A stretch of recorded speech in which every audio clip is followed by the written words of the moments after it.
Hi అండి, welcome to my next mini blog.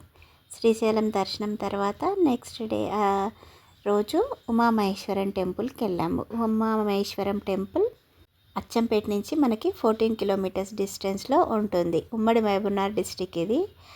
అసలు ఇక్కడ చాలా అంటే చాలా బాగుంటుంది. లోపలికి వెళ్ళిన తర్వాత ఇక్కడ ఒక చాలా ప్రత్యేకత ఉంది.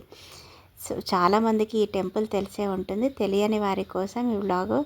అసలు ఇక్కడ కోతులు అయితే ఎన్ని కోతులు ఉన్నాయో. అసలు కొండ మీదకి వెళ్ళాలి ఈ టెంపుల్కి. ఇది రూట్ స్ట్రైట్గా వెళ్ళాలి. ఇది వరకు ఇక్కడ మనం కొండ మీద వరకు వెహికల్స్ అలౌ చేసేవారు, ఓన్ వెహికల్స్.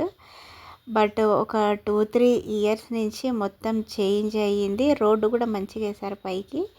కానీ అక్కడ దేవస్థానం వారి వెహికల్స్ మాత్రమే అలో చేస్తున్నారు. మన వెహికల్ తీసుకెళ్ళాలంటే పైకి 500 టికెట్ స్పెషల్గా పే చేయాలి అక్కడికి.